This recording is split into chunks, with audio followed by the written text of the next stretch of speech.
Hello and welcome to my channel. आप सभी का मेरे चैनल पर स्वागत है।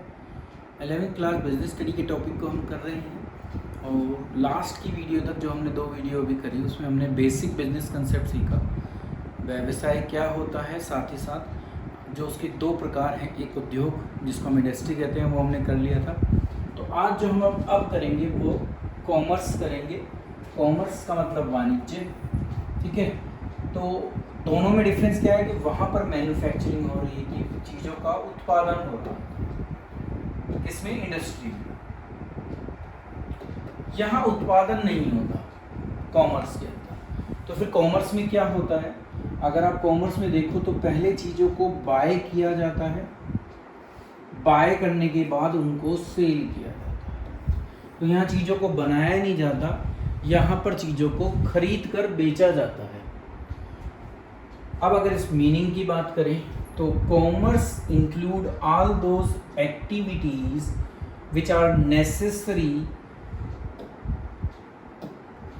Necessary for facilitating the exchange of goods and services. देखो अब एक्सचेंज हो रहा है, खरीद किससे रहे हैं? उनसे जिन्होंने मैन्युफैक्चरिंग की थी। बेच किसको रहे हैं? कस्टमर को, ठीक है। तो ये क्या कर रहे हैं? एक तरीके से एक्सचेंज कर रहे हैं, इनका गुड्स का और सर्विसेज का, ठीक है।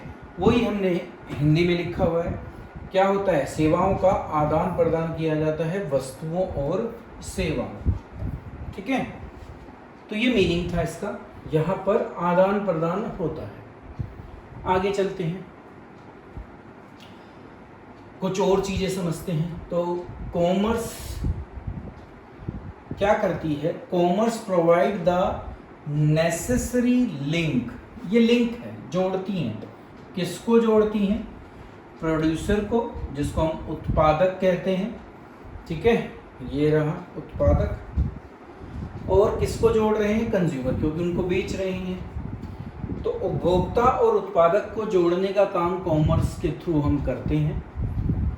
It embraces all those activities which are necessary, जरूरी हैं, for maintaining free flow of goods and services। क्योंकि मैन्युफैक्चरर ने एक जगह चीज़ों को बना दिया। मान लिया मैन्युफैक्चरिंग दिल्ली में हो रही है और उसके जो कस्टमर हैं या उसकी जो रिक्वायरमेंट है वो हिमाचल में या बंगाल में या कर्नाटका में है, तो वहाँ तक चीज़ों को मैन्युफैक्चरर खुद तो जाकर बेचेगा नहीं, अपना स्टोर वो खोलेगा तो बहुत पैसे लगेंगे। तो इसलिए वो किन की हेल्प लेता है? कॉमर्स। कॉमर्स के थ्रू होलसेलर, रिटेलर, ये सब उसकी मदद करते हैं उस सामान को जिसने बनाया उससे उस तक पहुंचाने में, जो उसको यूज़ करेगा, ठीक है। तो फ्री फ्लो में ये मदद देते हैं, ठीक है। हिंदी में भी मैंने वही लिखा है, आप पढ़ सकते हो कि ये वो सब गतिविधियाँ इसमें होती हैं जो वस्तु और सेवाओं को मुक्त प्रवाह में योगदान देते हैं। तो देखो, प्रोड्यूसर होता है, एक तरफ हमने बताया फ्लो किसके बीच में हो रहा है? प्रोड्यूसर और किसके बीच में? कंज्यूमर। तो कॉमर्स क्या कर रहा है? दोनों को लिंक कर रहा है, दोनों को जोड़ रहा है। जितनी भी बाधाएं हैं, जितनी बैरियर्स हैं, उन सब बैरियर्स को मिटा रहा है, उन सारी बाधाओं को कॉमर्स क्या कर रहा है? दूर कर रहा है। तो ये काम होता है कॉमर्स का। मीनिंग मेरे हिसाब से आप क्लियर हो गया होगा। अब आगे चलते हैं। कॉमर्स क्या करता है? रिमूव करता है हिंड्रेंस। अभी मैं बता ही रहा था आपको, बाधाएं, ठीक है। तो जितनी भी अड़चने हैं, उन सब अड़चनों को कॉमर्स क्या करता है? दूर करता है।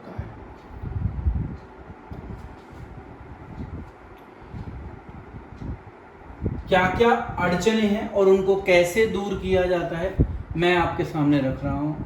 तो सबसे पहली जो हिंड्रेंस आती है, बाधा आती है, वो आती है लोगों की। भाई मैं खुद तो चीज़ों को बना नहीं सकता, तो सबसे पहली जो हमारे सामने बाधा आएगी वो व्यक्तियों से संबंधित आने वाली है। इंसानों की आवश्यकता है। प्रोड्यूसर एक तरफ है और कंज्यूमर एक तरफ है, ठीक है। या इसको कंज्यूमर ना बोलो, इसको आप ये भी बोल सकते हो होलसेलर है ये जो उसकी मदद कर रहा है, ये रिटेलर भी हो सकता है, ठीक है। तो अगर आप जिस भी तरीके से समझो इसको, क्योंकि अभी हम कॉमर्स पढ़ रहे हैं तो होलसेलर और रिटेलर हो सकते हैं। इन्होंने आपस में हाथ मिलाया और चीज़ें जो यहाँ से हैं धीरे धीरे रिमूव चलती गई और उन तक पहुँची जिनको उसकी ज़रूरत थी। तो ये कैसे पहुँचा रहे हैं ये चीज़ों को उन तक? ट्रेड कर कर, व्यापार कर कर, ठीक है। तो गुड्स को अवेलेबल करा रहे हैं कंज्यूमर तक, सो दैट कंज्यूमर उसका यूज़ कर सके, ठीक है। तो जो बाधा व्यक्तियों की है, इतने व्यक्ति किसी उत्पादक के पास नहीं हो सकते, तो वो ट्रेड वाले व्यापारी जैसे होलसेलर, रिटेलर, इनके माध्यम से चीज़ों को कंज्यूमर तक पहुंचाने में मदद करते हैं। अब दूसरी बाधा की बात करते हैं। दूसरी बाधा है प्लेस, जो मैं अभी आपको एग्जांपल दे रहा था कि अगर मैन्युफैक्चरिंग दिल्ली में हो रही है तो वो दिल्ली से वहाँ तक कैसे पहुँचे। सामान जो है Karnataka, Bengal, Himachal, north east India, वहाँ तक कैसे पहुँचे। तो वो जो प्लेस, स्थान की बाधा है कि सामान वहाँ पहुँचना चाहिए जिनको चाहिए, वो उसको दूर करते हैं ट्रांसपोर्ट के माध्यम से। ट्रांसपोर्ट का मतलब परिवहन, ठीक है। तो परिवहन के थ्रू यातायात के साधन जो भी हमारे बनते हैं, यहाँ आपको दिखा रखा है एक एग्जाम्पल, ट्रक है, रेल है, एयर है। तो या परिवहन के साधन बहुत सारे हैं। तो उन साधनों के द्वारा जो स्थान की बाधा थी कि मैं हर स्थान पर खुद नहीं पहुंच सकता, मैं उसको दूर करता हूं। तो एक जो अड़चन थी कि हम हर स्थान तक कैसे पहुंचे, मैन्युफैक्चरर जिसने बचाया है, तो उसको ट्रांसपोर्ट के थ्रू वो क्या करता है, दूर करता है। अब नेक्स्ट हिंड्रेंस की तरफ चलते हैं। ये है समय, हिंड्रेंस ऑफ टाइम। भाई जो मैंने माल बनाया इसकी कोई गारंटी नहीं होती कि ये आज की डेट पर ही बिक जाएगा, या जितना मैं बनाऊंगा उतना बिक जाएगा, उतना कस्टमर उसको खरीद लेंगे। तो कुछ समय के लिए मुझे अपने माल को स्टोर कर कर भी रखना पड़ेगा, रोकना पड़ेगा। तो मैन्युफैक्चरर कितना सामान अपने पास रखे, तो वो उसके लिए समस्या है कि वो अपने पास, उसके पास ना तो इतनी जगह होती कि पूरे क्षेत्र के लिए वो एक जगह रोक पाए। तो उसके लिए वो क्या करता है, किसको यूज़ करता है, स्टोरेज और वेयर हाउसिंग को। तो स्टोरेज और वेयर हाउसिंग का आपको एग्जांपल दिखा रखा है। देखिए वेयर हाउसिंग हुई है, सामान एक जगह एकत्रित कर कर रखा गया है। तो ये प्राइवेट वेयर हाउसिंग भी होती हैं जो प्राइवेट लोग चलाते हैं, सरकारी भी होती हैं, और जो बड़ी कंपनीज होती हैं जिनका बहुत बड़े लेवल पर बिजनेस होता है, वो अपने खुद के पर्सनल वेयर हाउस भी बनाते हैं। तो जितने वो सामान नहीं बिकेगा इतने मुझे उसको स्टोर कर कर रखना पड़ेगा वेयर हाउसिंग में, ठीक है। तो समय की बाधा को दूर करने के लिए मैं भंडारण की जो है हेल्प लेता हूँ, सो दैट ये बाधा या ये अड़चन मेरे सामने से मिट जाए। अब नई अड़चन आई हमारे सामने, वो है रिस्क की, जोखिम की। तो देखिए जोखिम की बाधा को भी हम दूर करेंगे किसके थ्रू, इंश्योरेंस के थ्रू। मुझे नहीं पता मेरा कितना माल बिक पाएगा, तो क्या किया जाए, बिक पाएगा नहीं बिक पाएगा, चोरी हो सकती है, आग लग सकती है, दुर्घटना हो सकती है। तो ऐसी कोई भी अनहोनी होने के पूरे चांसेस हैं। तो उसको मैं कैसे दूर करूंगा, इंश्योरेंस कराकर, उसका बीमा कराकर।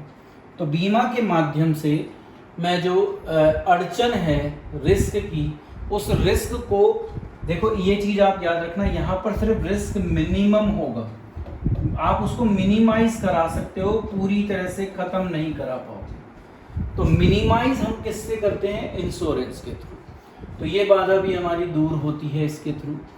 अब बाधा आती है कि भाई अगर मुझे माल बनाना है, बेचना है, तो मुझे पैसा चाहिए, फाइनेंस।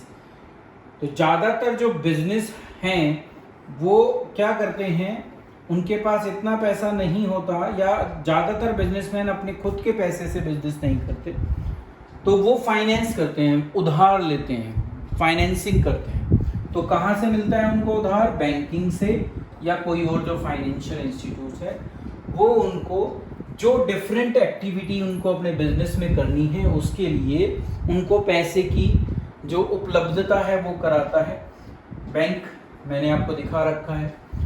तो जो पैसे से संबंधित अगर बाधा आती है बिजनेस में कि मेरे पास आइडिया है, आज के समय में गवर्नमेंट आपके सामने एक से एक जो स्कीम्स लेके आ रही है, लो रेट ऑफ इंटरेस्ट पर आपको पैसा मिल सकता है, तो ये सब बैंकिंग सिस्टम जो है हमें उस वित्त की, जिसकी हमें पैसे की जो ज़रूरत है उसको पूरा करता है। तो जो अड़चन हमारे किससे संबंधित थी, पैसे से संबंधित, उसको दूर किया बैंकिंग और फाइनेंसिंग इंस्टीट्यूट। अब आती है बाधा इंफॉर्मेशन से रिलेटेड, सूचना। तो सूचना से भाई मैंने माल तो बना दिया, अब जियो अगर अपना जो लेके आया था सिम, अगर जियो ने प्लान लॉन्च कर दिया होता और हम तक उसकी इंफॉर्मेशन नहीं पहुंचाता, तो क्या आज वो इतने बड़े लेवल पर इतनी सिम बेच पाता? नहीं। तो आपको ये बताना पड़ता है कि ये चीज़ मैं मार्केट में लेके आया हूँ। हमें कस्टमर तक जो उसको यूज़ करेंगे उन तक विभिन्न जरियाओं का यूज़ कर, जैसे एडवर्टीजमेंट है, जैसे पब्लिसिटी है, बहुत सारे तरीके हैं जिनके माध्यम से मैं सूचना पहुंचाता हूं कि ऐसा कोई प्रोडक्ट जो आपकी इस आवश्यकता को पूरा करता है मार्केट में अवेलेबल है। तो जो इंफॉर्मेशन की बाधा है उसको हम एडवर्टीजमेंट जैसे माध्यमों को यूज़ कर एक एडवर्टीजमेंट मैंने आपके सामने रखी है तो पुराने समय की, बट अमूल ने इसको काफ़ी यूज़ किया और अमूल ने एडवर्टीजमेंट के माध्यम से ही आज इतना बड़ा मुकाम जो डेयरी इंडस्ट्री है उसमें प्राप्त कर रखा है। तो हम एडवर्टाइजमेंट के माध्यम से, वैसे तो मार्केटिंग कहते हैं, मार्केटिंग का एक पार्ट है एडवर्टीजमेंट, तो हम मार्केटिंग के माध्यम से जो सूचना की बाधा है उसको दूर करते हैं। तो ये सारी हमारी बाधाएं थी जो हमें व्यापार करने में, बिजनेस को आगे बढ़ाने में अड़चनें डाल रही थी। तो ये रिमूवल उनका इस तरीके से होता है। बाधा हो गई। अब कॉमर्स को भी, जैसे वहाँ पर हमने इंडस्ट्री पढ़ी थी, कॉमर्स भी दो हिस्सों में बटी हुई है। पहले को हम ट्रेड कह देते हैं और दूसरे को हम ऑक्सिलरीज टू ट्रेड कह देते हैं। तो जो चीज़ें अभी आपने पीछे देखी थी ये सारी, तो इसमें जितने भी आ रहे हैं, अब वो चाहे इंश्योरेंस क्षेत्र हो, बैंकिंग हो, या इससे पहले भी जो आए थे, वो सब मिलकर क्या बनाते हैं, ऑक्सिलरीज टू ट्रेड बनाते हैं। तो हमारा जो ऑक्सिलरी व्यापार में सहायक जो हैं वो सारी वो सेवाएं हैं, वो सर्विसेज हैं जो हम पीछे पढ़ चुके हैं। तो सारी सर्विसेज को हम ऑक्सिलरीज टू ट्रेड कहते हैं। अब उसमें परिवहन भी आता है, बैंकिंग भी आती है, ठीक है, जितनी भी हैं जो अभी हम पीछे हिंड्रेंस देख के आए हैं उनको दूर करने के तरीके, वो सारे इसी ऑक्सिलरीज टू ट्रेड में या व्यापार के लिए सहायक में आती हैं। और दूसरा हिस्सा है ट्रेड। ट्रेड में क्या होता है, पहले चीज़ें खरीदी जाती हैं, बाय की जाती हैं, ठीक है, और उसके बाद उनको बेचा जाता है। तो इस पूरी प्रोसेस को, बाय एंड सेलिंग को, बाय किससे करोगे, मैन्युफैक्चरर से, उत्पादक से, जिसने उसको बनाया है।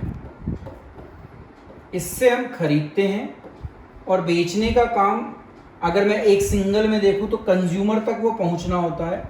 अब बीच में कितने लोग खरीद रहे हैं वो एक अलग हो सकता है, क्योंकि होलसेलर रिटेलर को बेचेगा, वो कंज्यूमर को नहीं बेचेगा। पर बाइंग एंड सेलिंग चलती है और अल्टीमेटली वो कंज्यूमर तक मैन्युफैक्चरर से पहुंच जाता है। ये सारी प्रक्रिया हमारी ट्रेड में होती है। तो ये थे टाइप्स ऑफ कॉमर्स। अब उसका जो पहला हिस्सा है ट्रेड, व्यापार, उसको समझते हैं। मैं आपको बता ही चुका हूँ, it refer to sale, transfer, exchange of goods, services भी आती हैं इसमें। It help in making the goods produced available to the consumer और यूज़र। तो वो कंज्यूमर या यूज़र तक पहुँच पाए, ट्रेड हमारी उसमें मदद करता है। सेल के माध्यम से, ट्रांसफ़र के माध्यम से हम उसको कंज्यूमर तक पहुंचा पाते हैं। उपभोक्ता तक सामान व्यापार के माध्यम से पहुंच जाता है। जितनी बाधाएं हैं वो सारी हम एक एक करके रिमूव करते हैं और कंज्यूमर तक प्रोडक्ट को पहुंचा देते हैं। ये ट्रेड के कुछ माध्यम वो दे रखे हैं कि देखो, जब ये बेचना और खरीदना होता है तो ये देश के अंदर भी हो सकता है ठीक है, और देश से बाहर भी हो सकता है। तो ये एग्जाम्पल है, क्योंकि शिप बनी हुई है, दैट्स मीन्स हम एक्सपोर्ट कर रहे हैं, सामान को बाहर भेज रहे हैं। इसको बाह्य व्यापार भी कहते हैं, एक्सटर्नल ट्रेड भी कहते हैं।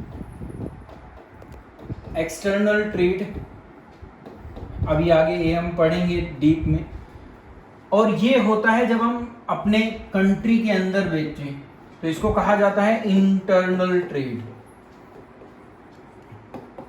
तो एक एक्सटर्नल ट्रेड है और एक इंटरनल ट्रेड है, ये दोनों ही व्यापार का पार्ट होते हैं। आगे इन्हीं को देखेंगे। तो ये मैंने आपको बता रखा है, देखिए इंटरनल ट्रेड और एक्सटर्नल ट्रेड। ये प्रक्रिया एक्सटर्नल ट्रेड की है, ठीक है। ये टाइप्स ऑफ ट्रेड हैं। ये इंटरनल ट्रेडिंग चल रही है, और इंटरनल ट्रेडिंग में भी देखो, आप अगर यहाँ देखो तो इस फिगर को देखकर आपको ये समझ में आना चाहिए कि यहाँ माल जो है बल्क में है, काफ़ी ज़्यादा मात्रा में है। तो इंटरनल ट्रेड के भी दो हिस्से होते हैं। एक को हम होलसेल कहते हैं। होलसेल का मतलब जहाँ पर माल की काफ़ी ज़्यादा मात्रा बेची जाती है, माल की काफ़ी ज़्यादा मात्रा बेची जाती है, तो उसको हम इंटरनल ट्रेड कह देते हैं।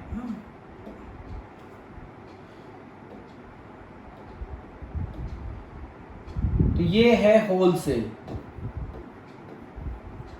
जब हम सामान को पीछे से ज़्यादा मात्रा में खरीदें और उसको उसमें से कम मात्रा में रिटेलर को दे दें। इसकी एक दूसरी प्रक्रिया होती है, ये जो मैंने आपको पीछे भी दिखाई थी। इन्होंने जो सब्जी खरीदी थी वो मंडी से खरीदी थी, वो होलसेलर थे, अब ये उसको रिटेलर के रूप में बेच रहे हैं। तो यहाँ जो प्रक्रिया चल रही है वो रिटेल की चल रही है, ठीक है। वो चीज एक फिगर वहाँ मैंने दिखा रखी है, देखो ऊपर। ऐसे ही जो एक्सटर्नल ट्रेड होता है उसके भी दो हिस्से होते हैं। एक इंपोर्ट करना, मतलब कि अपने देश में लाना, जिसको हम आयात कहते हैं। तो बाहर से अपने देश में जब हम सामान को लाते हैं, और दूसरा है जब हमारे देश से बाहर जाए, जिसको हम निर्यात कहते हैं।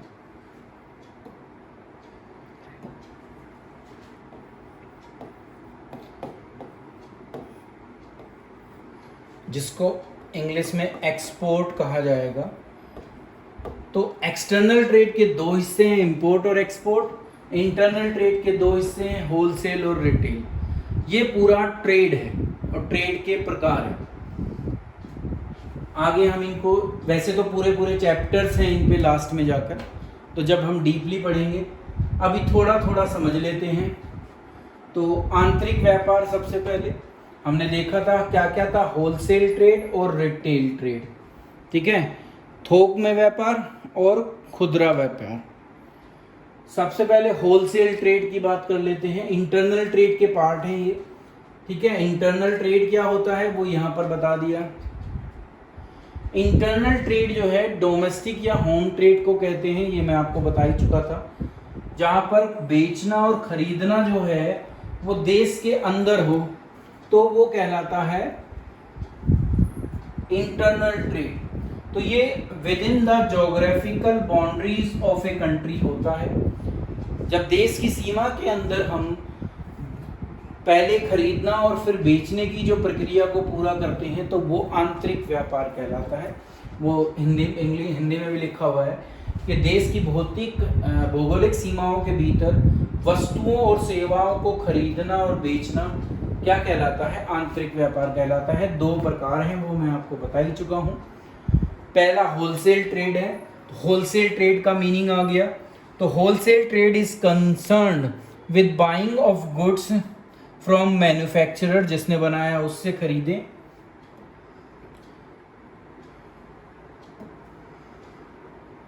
या डीलर से खरीदें, ठीक है, या प्रोड्यूसर से खरीदें। और किस में खरीदें, लार्ज क्वांटिटी में। ये इंपॉर्टेंट वर्ड है कि किससे खरीदते हैं, मैन्युफैक्चरर, प्रोड्यूसर, डीलर से, और बड़ी मात्रा में खरीदते हैं। और उसके बाद जितनी बड़ी मात्रा में इन्होंने खरीदा है उससे कम मात्रा में ये रिटेलर को बेच देते हैं। रिटेलर कौन है, ये वाले व्यक्ति, ठीक है। तो वही मैंने हिंदी में भी लिखा हुआ है, आप जो हिंदी में पढ़ना चाहते हैं वो पढ़ सकते हैं। फिगर मैं आपको ऑलरेडी पहले दिखा चुका हूँ, जब लार्ज क्वांटिटी रिटेलर को बेची जा रही है। अब आती है बात खुदरा व्यापार, जो हमारे आसपास दिखता है। होलसेल हर जगह नहीं दिखती आपको, ये कुछ जो सेंट्रलाइज मार्केट होती हैं उसमें मिलती है, पर रिटेल ट्रेड हमारे आसपास बहुत दुकानें हैं, तो वो सब रिटेलिंग ही कर रहे हैं। तो जब गुड्स जो है परचेज की जाती हैं और उसके बाद बेची जाती हैं, देखो पहले खरीदा जाएगा, किससे खरीदेंगे? होलसेलर से, और बेचेंगे किसको? कंज्यूमर को। और कंपैरेटिवली क्या होता है यहाँ पर? स्मॉलर क्वांटिटी, ठीक है, जितना होलसेलर ने किया है काम उससे कम में हम करते हैं। अब एग्जांपल आप ऐसा ले सकते हो कि मान लिया मैं 100 क्विंटल खरीदा होलसेलर ने, ठीक है,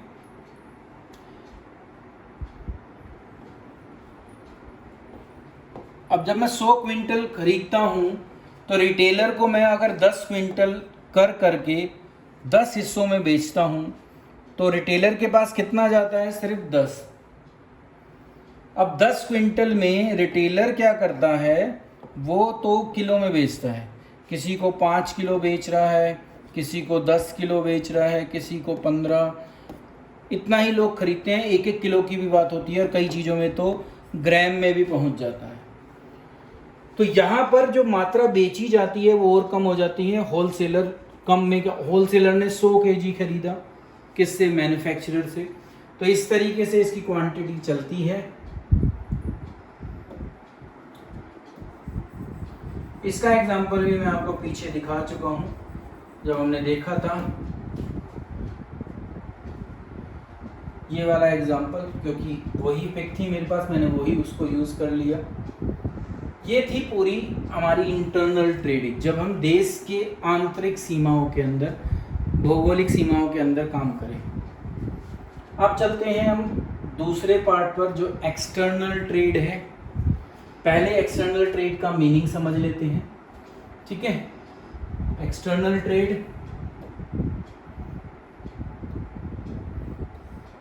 या बाहरी व्यापार, इसमें क्या होता है? एक्सटर्नल या foreign trade consist of the exchange of goods and services between person और ऑर्गेनाइजेशन ऑपरेटिंग इन 2 और मोर कंट्रीज। देखो देशों की बात हो गई, तो हम अपने देश की भौगोलिक सीमाओं से बाहर पहुंच गए हैं। तो जब 2 देशों के बीच गुड्स की एक्सचेंज होता है, गुड्स का आदान प्रदान, वस्तुओं और सेवाओं का आदान प्रदान होता है, तो वो कहलाता है एक्सटर्नल ट्रेड, बाहरी व्यापार। और बाहरी व्यापार की ये 3 प्रकार हैं, ठीक है। ये प्रकार थोड़ा सा अलग है, ये मैं आपको दिखा चुका हूँ, इंपोर्ट और एक्सपोर्ट। इंपोर्ट का मतलब जब गुड्स हम खरीद कर लाएं, क्या कर रहे हैं यहाँ पर? हम गुड्स परचेज कर रहे हैं, गुड्स या सर्विसेज। कहाँ से खरीद रहे हैं? किसी दूसरी कंट्री से, किसी और दूसरे देश से, तो ये कहलाता है इंपोर्ट या आयात। एक्सपोर्ट क्या होता है? एक्सपोर्ट्स में जो गुड्स या सर्विसेज हैं वो हम बेचते हैं, यहाँ हम बेचने वाले हैं एक्सपोर्ट में, और इंपोर्ट में क्या है? हम खरीदने वाले। किनको बेच रहे हैं? दूसरे देशों को, ठीक है, तो वो कहलाता है एक्सपोर्ट। अब ये क्या है फिर? एंटरपोर्ट, जिसको पुनः निर्यात लिखा है। एंटरपोर्ट में क्या होता है? पहले गुड्स को मैं इंपोर्ट करूंगा, फिर उसमें या तो कुछ मॉडिफिकेशन कर और या वैसी ही कंडीशन में मैं बाद में उसको क्या कर दूंगा? एक्सपोर्ट, ठीक है। तो या तो मैं उसको मॉडिफाई कर बेचता हूँ या सीधा भी बेच सकता हूँ। तो पहले वो इंपोर्ट होगा, फिर वो एक्सपोर्ट होगा, मतलब कि पहले खरीदा जाएगा और फिर बेचा जाएगा। तो जब ऐसी कोई प्रक्रिया यूज़ की जाती है तो उसको हम एंटरपोर्ट कहते हैं या पुनः निर्यात कहते हैं। तो ये था हमारा एक्सटर्नल ट्रेड, जब देश की सीमाओं से बाहर हम बिजनेस करें। आगे चलते हैं। अब ऑक्सिलरीज टू ट्रेड आती हैं, व्यापार की सहायक क्रियाएं। तो ये मैं आपको ऑलरेडी एक्सप्लेन कर चुका हूँ, तो इसमें आप ज़्यादातर चीज़ों को पढ़ चुके हैं। तो activities which are meant for assisting trade, देखो ये है ऑक्सिलरीज टू ट्रेड, ना तो ये किसी चीज को बना रहे हैं, मतलब कि मैन्युफैक्चरिंग नहीं होगी,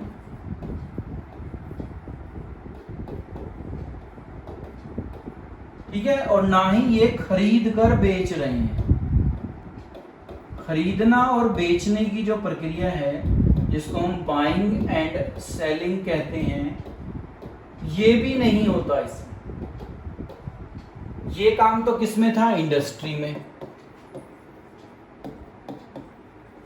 और ये किसमें था? कॉमर्स, ट्रेड कहो, तो कॉमर्स कहोगे तो फिर गड़बड़ हो जाएगी, कॉमर्स में ये हिस्सा भी आता है, तो इसको हम क्या कहेंगे? ट्रेड।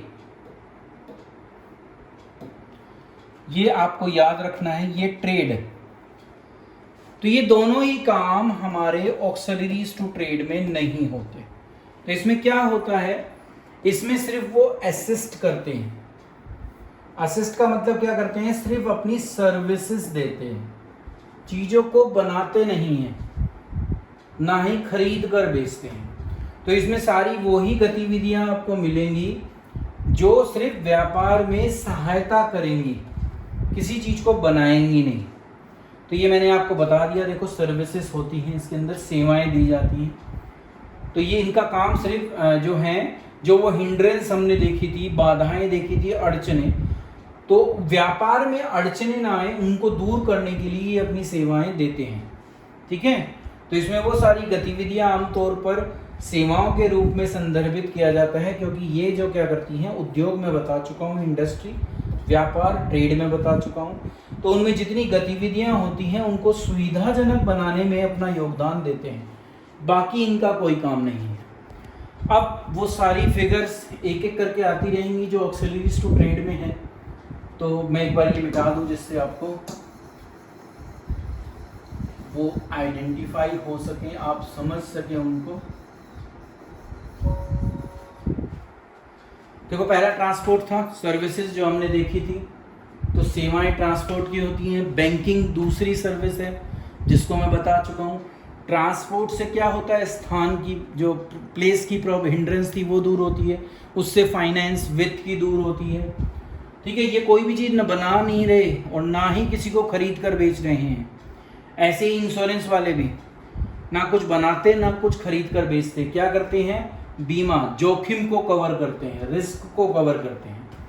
स्टोरेज वाली जो फैसिलिटी हमने देखी थी, ये क्या करते हैं? जो समय की बाधा है कि हर सामान एकदम से नहीं बिकेगा, तो इतने वो नहीं बिकता, उसको दूर करते हैं, उस बाधा को या उस काम को पूरा करते हैं। वो कम्युनिकेशन है, बातचीत का माध्यम। हर जगह तो मैं खुद उपस्थित नहीं हो सकता, क्योंकि हमने देखा कि हम तो बाहर भी भेज रहे हैं, विदेश में भी भेज रहे हैं, तो हर जगह हम तो मौजूद होंगे नहीं। तो कम्युनिकेशन में हम चाहे फ़ोन यूज़ करें, मोबाइल यूज़ करें, ईमेल यूज़ करें, इनको यूज़ कर कर हम काम करते हैं। एडवर्टीजमेंट भी इसका एक पार्ट है, तो वो भी एक हिस्सा है जो ऑक्सिलरीज टू ट्रेड कहलाता है। तो ये सारी वो थी ऑक्सिलरीज टू ट्रेड।